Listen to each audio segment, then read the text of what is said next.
So, a lot of people ask, when is the best time to buy or sell stocks? It really depends on your situation and your strategy. So, let's break it down. Hi guys, I'm Paul. In this video, we'll talk about when it makes sense to buy or sell stocks. Special thanks to Sir or Mom Avalage, kung paano man pronounce name yun, but thank you for commenting and nag-suggest ng topic na to. So, quick disclaimer lang, this is not my profession. I'm just sharing my knowledge, and feel free to comment your opinion down below, which I'll be happy to discuss it with you. Remember to do your own research and invest at your own risk. So, ayun nga ba, when to buy stocks? Madaming tao nagtatanong nito. Maraming considerations na pwedeng isipin kung paano kung kailan bibili ng stocks. Pero ito yung mga naisip ko and usually nagagawa ko rin minsan. So, bumibili ako ng stocks kapag undervalued stocks ito. It means na bumibili ako kapag bababa yung stock than the usual compared sa normal na price ito. Ang example nito is yung stock price is usually 100 pesos per share. Pero sabihin natin, nakita ko siya today ng mga 95 pesos na lang per share. So, bibiliin ko siya. The company is still profitable. Strong management, good growth prospects. So, naisip ko syempre na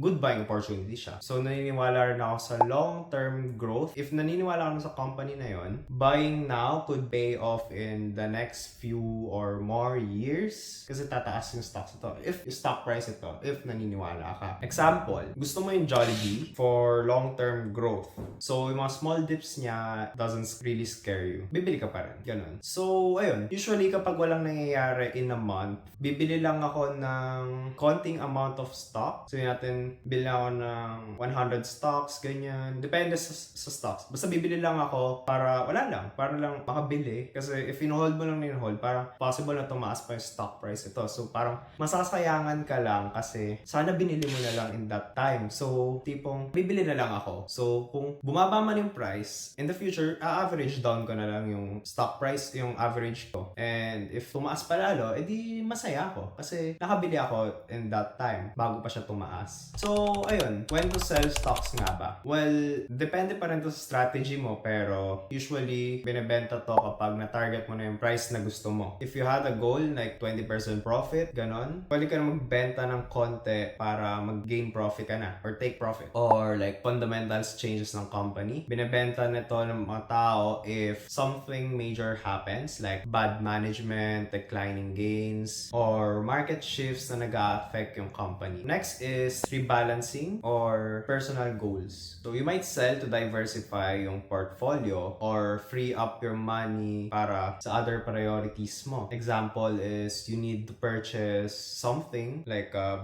big purchase. Syempre, hindi lang sa investing yan. Or mag-i-invest ka in a different stock, or sabihin hindi sa stock mag-i-invest. Ilalabas mo na yung pera to invest in other stuffs. Ganon. Common mistakes sa mga beginners na need mo i-avoid. So, avoid buying on hype. Don't buy just because the price is rising or like everyone's telling na bilhin mo tong stock na to. May pagka-FOMO lang siya. So, avoid buying a stock just because nag-trending siya. Make sure to check the fundamentals of the company first if okay siya. Next is panic selling. So, don't sell just because the market dips temporarily. Long-term investors usually natutuwa doon kasi bibili lang sila kapag bumaba yung market price, syempre. So, in the long run, tataas pa rin siya. Remember na hindi ka malulugi hanggat hindi mo binebenta yung stock mo na yun. Kasi possible na tumaas pa yon and mag-profit ka pa. Kasi sa kapag binenta mo na agad, ibig sabihin, lumit na talaga yung pera mo, if that makes sense. Next is ignoring your investing type or way of investing. If you're long-term, huwag ka ma-stress sa mga daily prices ng market. Remember na need mo mag-chill, ganon. Hindi mo kailangan mag-panic or ma-stress sa mga prices. Nakadepende ito lahat sa strategy na gusto mo or na sinusundan mo.